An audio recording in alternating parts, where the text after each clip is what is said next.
I'm sorry I can't tell you everything, but maybe we can work something out. But first, I'd like to hear something about you, my son. With whom do I have the honor? Where are you from? I'm from Skalitz. Oh, I'm sorry.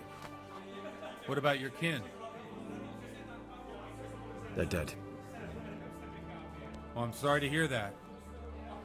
Here, we'll drink to them. It must have been terrible. It was terrible. It seemed so pointless. We had no warning. They just appeared and began the slaughter. God knows why. They killed anyone who didn't make it to the shelter of the castle. My parents, my girl, even the Deutsch who was on Sigismund's side. I didn't make it to the castle. I wanted to try and help my parents, but there was nothing I could do. Then I fled to Talmberg with the Cumans on my heels. They almost killed me. They slaughtered people in the surrounding villages. There was a pile of bodies in front of the church in Rovna. Folk who tried to take refuge there, but they... A tankard here. My poor child. May God grant them eternal rest. And how did you come to get this assignment? I'd have expected Sir Hanush to send that old grouch, Bernard. He did, but I found a witness and the trail led here to Ujit, so he sent me here to follow it up. Ah, well, congratulations. It's nice to see someone using their head to find things out instead of torture. We'll have to drink to that. Now the most important thing. What actually happened in Noyo? The good folks hereabout are saying all kinds of terrible things. But I take most of it with a pinch of salt. The rumors aren't exaggerated this time, unfortunately. The Neuhof stud farm was raided by bandits, but they didn't come to pillage or even take the horses. They only wanted to kill. They maimed the horses and slaughtered some people. I'm sure they would have killed more, but the bandits quarreled among themselves and broke off the attack.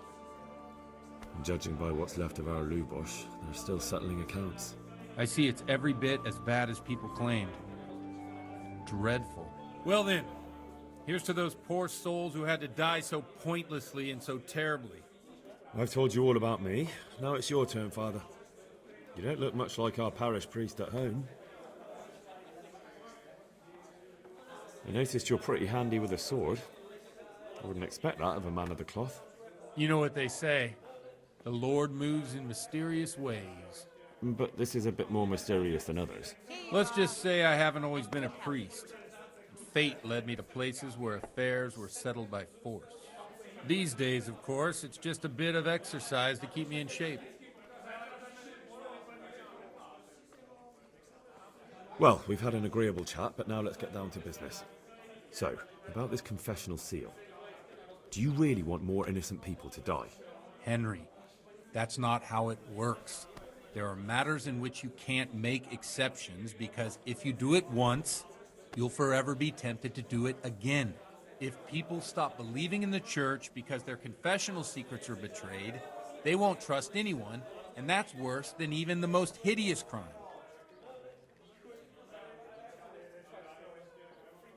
I understand, but that means I've reached a dead end. Those cutthroats will strike again, and I can't stop them. Chin up, lad. I might have a solution. What?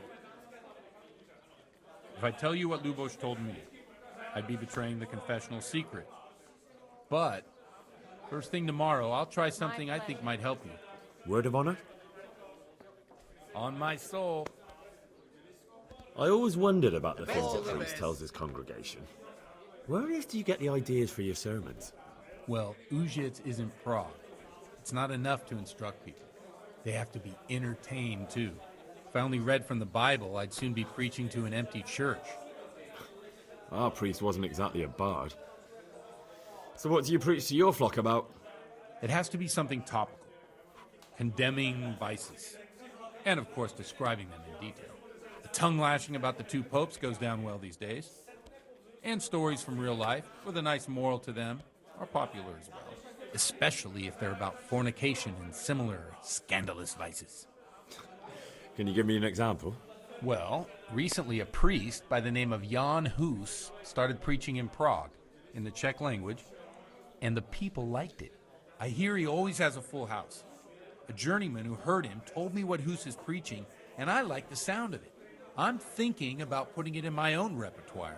What's so amazing about it? The preaching of Master Jan Hus about Mother Church.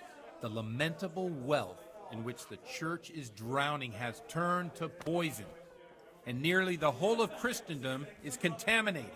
Just like a flock of hungry ravens, they settled on this land to devour every grain of gold and silver. They know no mercy. Their hearts are corrupted by longing for wealth, and they shamelessly profit from everything. You want to baptize a child? Pay. You want to steal and murder? Pay and you will have absolution. What if the devil himself were to pay? Would he ascend to heaven too? With such money gained from the poor, they buy beautiful horses to ride and needless servants to pamper them. They gamble at dice and dress their whores in expensive furs, while Jesus Christ walked barefoot and had no place to lay his head. Look to your consciences, you robbers of the poor, for you are seen by God and his people too. Amen. Well, this Jan Hus character is quite a rebel. Oh, the congregation will love it. I don't doubt it. Let's drink to that. Funny. That last bit reminds me of someone. What do you mean? My situation's completely different. Huth preaches against the prelates and the clerics who are robbing the poor. Look at me. I don't have a pot to piss in. I'm no better off than the folk I preach to. I'm one with them in poverty and suffering and everything that troubles them. I drink with them and curse those stuffed habits in Sasau Monastery. Don't you think it's a bit odd when someone boozes and lives in sin with a woman and then criticises the Pope for debauchery? No, I don't. I'll be back in 2 minutes.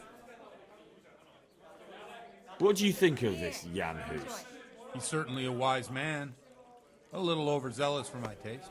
If he got out of Prague and came here for a look, I'm sure he'd stop condemning drinking and lying with women. Where can I find out more about his teachings? You like it? I copied down some of his sermons. If you're interested, you can read them at my presbytery. What do the common folk think of it? They like it. They're happy to hear someone say what they think themselves, but are afraid to say aloud. Things that make them angry. And they're calling for change. In a few years, it'll have grown beyond control. You mark my words, the people will rise up, and the church will be shaken to its very foundations. Yeah, unless they burn him at the stake first. Nonsense. They can't burn a master of the most respected university in Europe. Thanks for the sermon, but I think I've been morally uplifted enough. It's getting quite late. What are your plans, Father? Here. What do you suppose? We have a drink, of course. Ah, that sounds like a good plan. I knew you wouldn't let me down.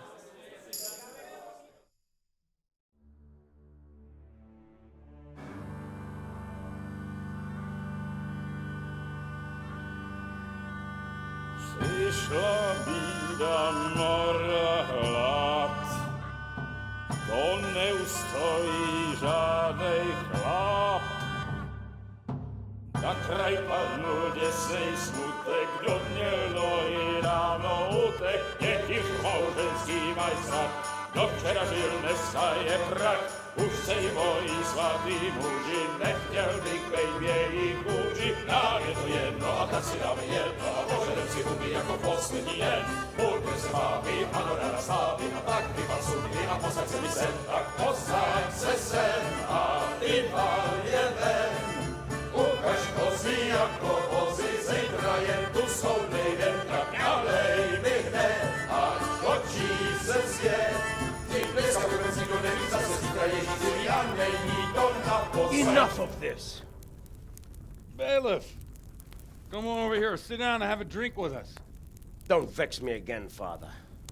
It's 3 hours past dusk, and curfew is long gone. So what? So, I'll have you all whipped and put in the stocks, and I'll write a letter to the bishop about you, priest. Well, nothing to worry about then. Everyone knows the only one around here who can ride is me. Enough! Men, throw them out.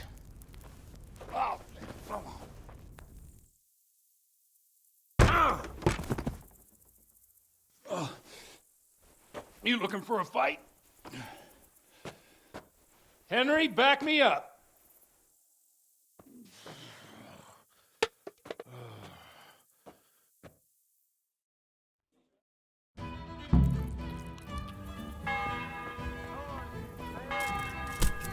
Is that all you've got?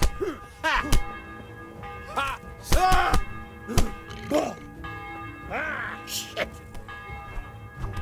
You haircut! Give it up already!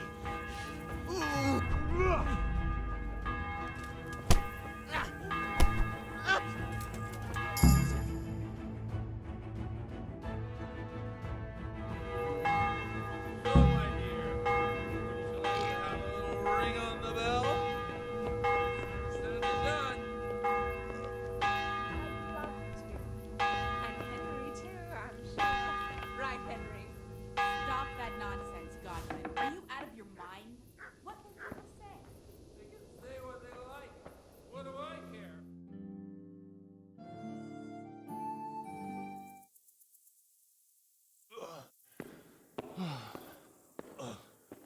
Here we are. Look at this beauty.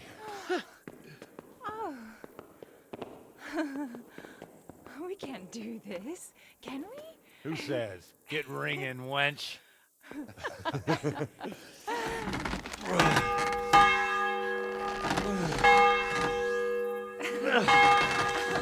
This is wonderful.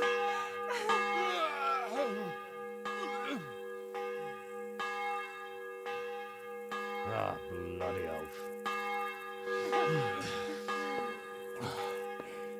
And now, my dears, comes the climax of the evening.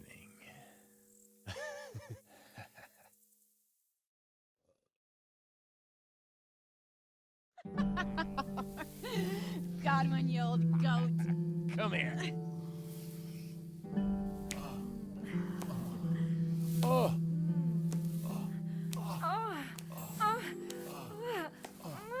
The priest has mounted up. What do you say, Henry? Shall we take a little ride of our own?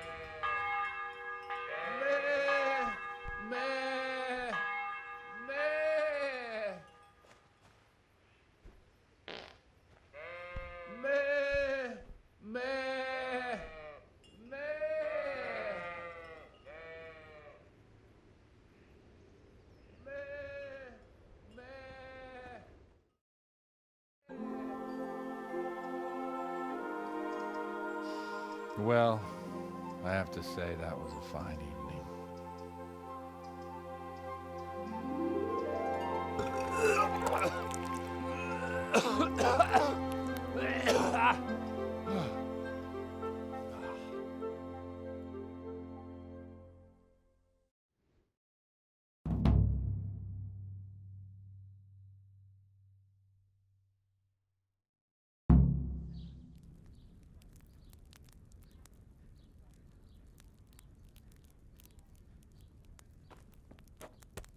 Godwin, you beast.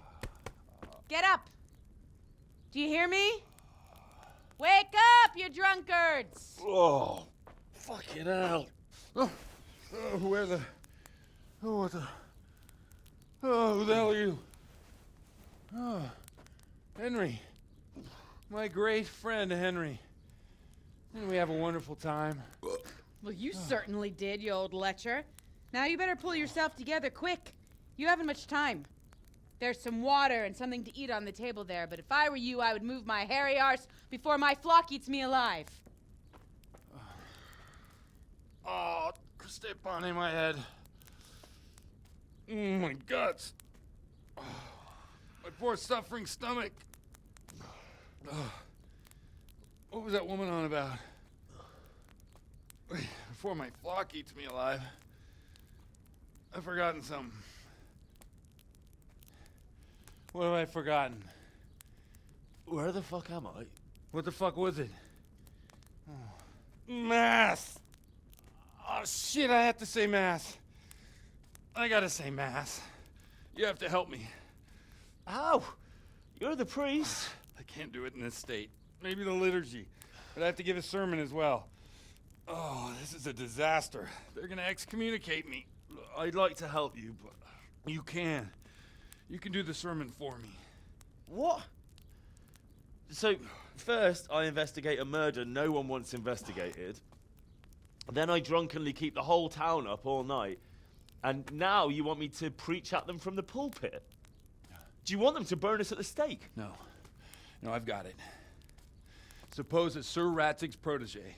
You just came from studying in Prague. And you want to share the words of Master Jan Hus, who you recently heard preaching there. Henry, look. From what I remember, we might have overdone it a bit last night. And if the bailiff or someone else complains about me, the bishop's gonna have my guts for garters. So I'd appreciate it. Stop gaping at me like a stuffed squirrel and start helping. You're mad. You're stark raving mad. I'm not. It's a perfect plan. It's flawless. Oh. How about this? If you help me with this, I'll tell you who Lubosh's cronies are.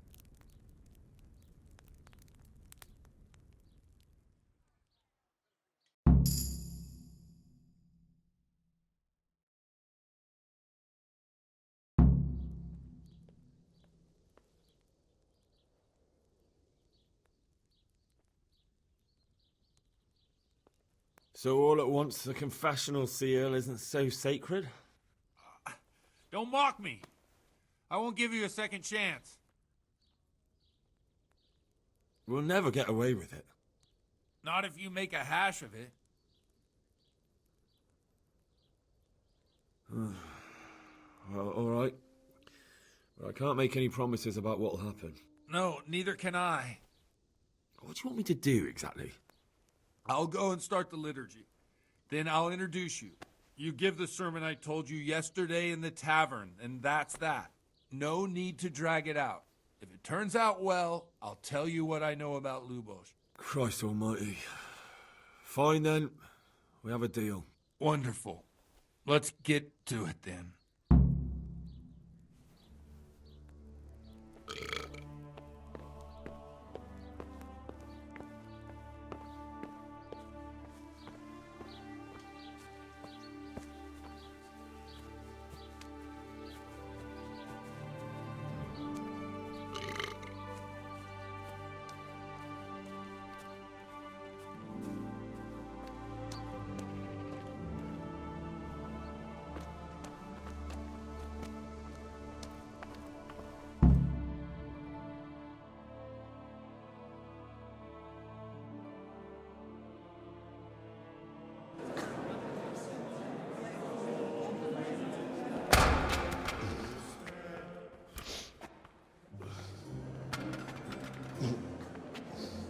Never show up. The swill punk. Look at him. He can hardly walk after his capers last night. You were with them, you beast. Just you wait. Look at him. Mother of God, any minute now he'll throw up.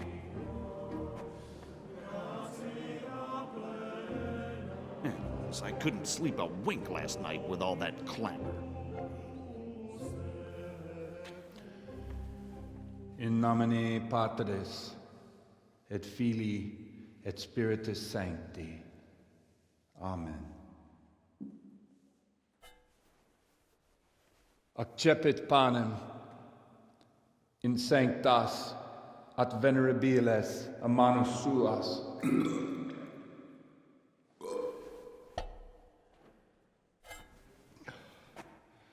Hac facite in meam commemorationem.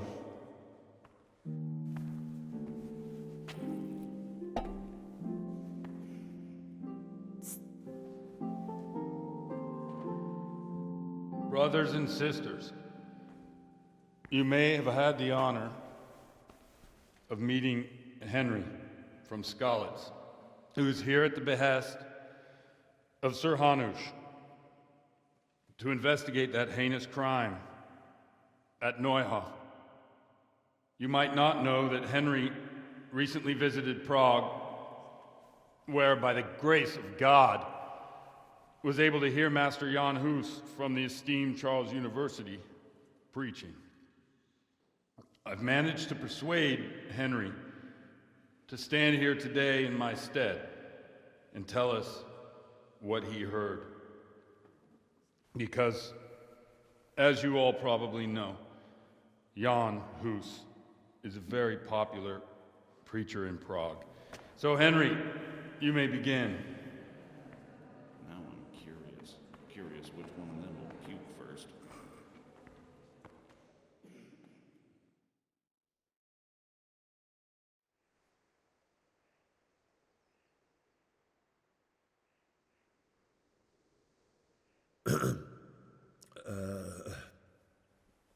Brothers and sisters in Christ, I would like to talk to you about our Holy Mother Church and what iniquities it's declining into. That whelp wants to preach about the church.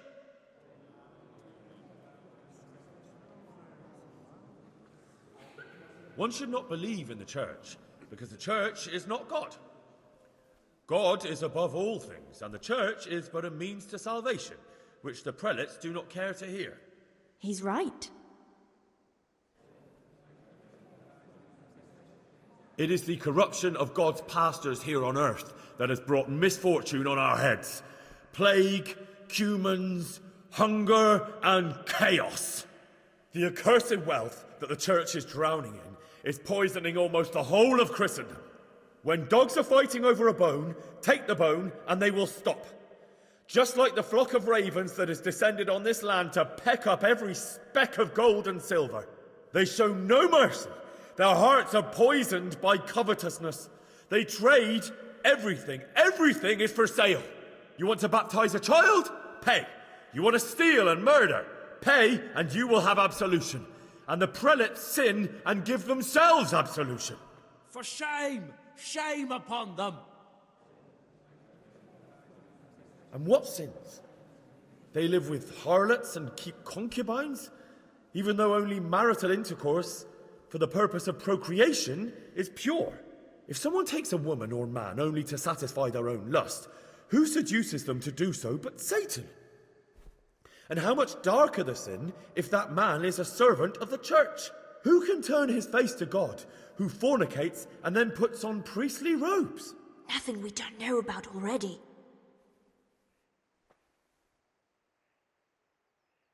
Enough about sin, which the prelates are so fond of preaching about, and whose absolution they promise if you pay enough coin to Mother Church.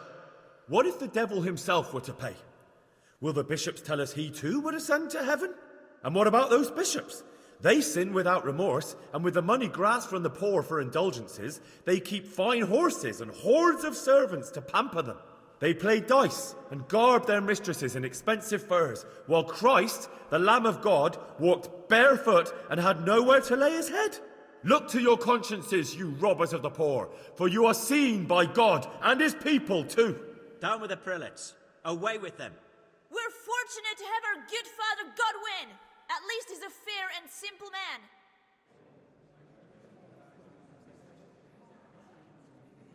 God sees what is happening on earth, and he is filled with righteous wrath that those who should seek the salvation of souls instead seek mammon and the idle comfort of lucrative posts.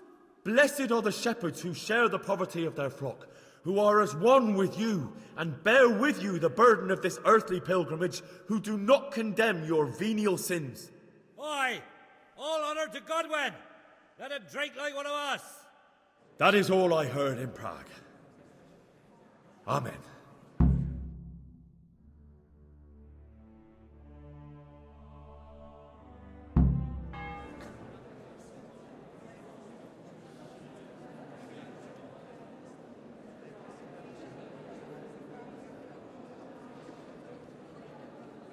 The lad spoke well, considering what a soak he is.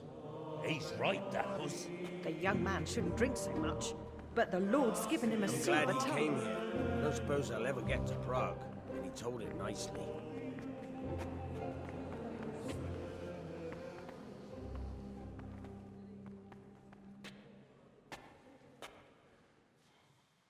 Well, well, my boy, you have talent, and I can't deny it. And you pulled a thorn from my side. I almost didn't make it. Yeah, I noticed. I wasn't the only one. Oh, what's to be done? I'll make it up somehow. So, about our bargain. Although it's a sin. So gluttony. And fornication.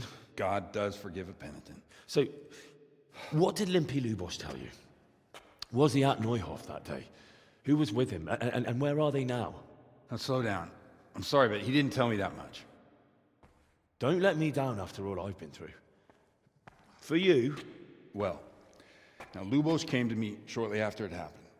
His conscience was gnawing at him. And I must say, in the end, he turned out to be a better man than he looked. He said they'd been hired through some crony of theirs. And at first they were just to steal some horses. But then it all turned sour and people started getting killed. And neither he nor his cronies wanted anything to do with that. So they fell out from the gang and fled. Fell out? Yeah, there was a body found in the woods by Neuhof. That would explain something. Lubosh kept jabbering that he wasn't a murderer, that he didn't want to do it. So I know that Lubosh killed the murderer and he's dead too. The trouble is, I need to find the ones who are still alive. I need names and places. Did he mention any of the others? Only nicknames. Talked about some fella called Riki from Ledechko, Pius, Timmy. Pius. That lot are about as pious as I am ordained. Nonsense. You would make an excellent priest. And anyhow, with your skills, you ought to be able to sniff out this Riki from Ledechko, right? Well, we'll have to now. There's not much else to go on. Let's hope he's not hanging from the wall too. Indeed. And I'd hate to be excommunicated for nothing. Anyhow, good luck. You watch out for yourself. These people clearly mean business. And I'd like to raise a tankard with you again sometime. Yeah, I'll try. Although I'm not sure I'd survive another night of your debauchery. And if anyone should ask, you heard nothing from me. I'll deny everything. I don't doubt it.